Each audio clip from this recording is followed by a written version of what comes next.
come spend the day with me. I was listening to a webinar in bed, and Cooper was listening to it too until he realized it was super boring.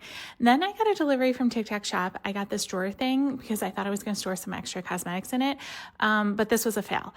Luckily, it was on step 1. There was like a broken piece and there was just no salvaging it, but at least it was on step 1 and not step like 500 because I would have been so mad. I've gotten so many things from TikTok Shop that I love, but this unfortunately was not one of them. So I did go back to doing some work before I had some lunch, and then after that, I just worked all afternoon. Then I went looking for Cooper because before Curt was staying here, Cooper used to always stay with me when I was doing work and hang out with me. But since Curt was staying here, Cooper was always hanging out with him, which I totally understand. However, Curt just went home because he's been feeling a little bit better, and Cooper is big mad. He's big mad. I went looking for him and he's sitting on Curt's side of the bed and looking at me like, excuse me, where is my best buddy?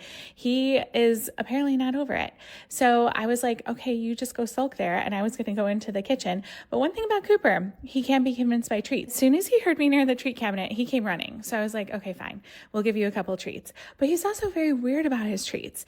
He will not eat them until he's absolutely positive there's no possible chance he's going to get any more treats. So he takes them rather delicately, I might add.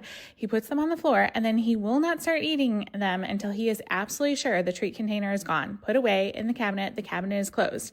Then he looks at you and he's like, okay, now I can eat them. And he eats them very slowly and delicately. Is anyone else's dog like this? Because I feel like this is weird behavior. Then I was finally going to make it down to the gym, but I had to make one more stop first because I put away the Halloween decor yesterday only to realize that I had forgotten this lone ghost. It was stuck under a set of pillows when I was doing all the bedding, and I just didn't see it. I forgot. It's a whole situation.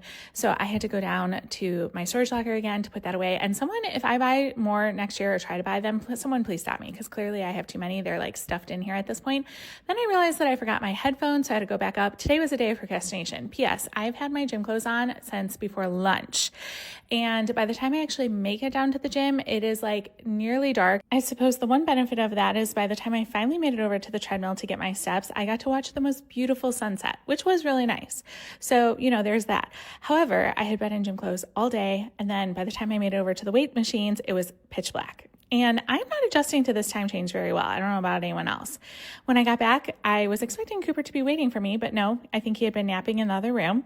And I finally had some dinner. I was starving. I took a nice long hot shower, and apparently Cooper had already put himself to bed. So I don't know. This time change has got me. I think I might join him. Have a great night.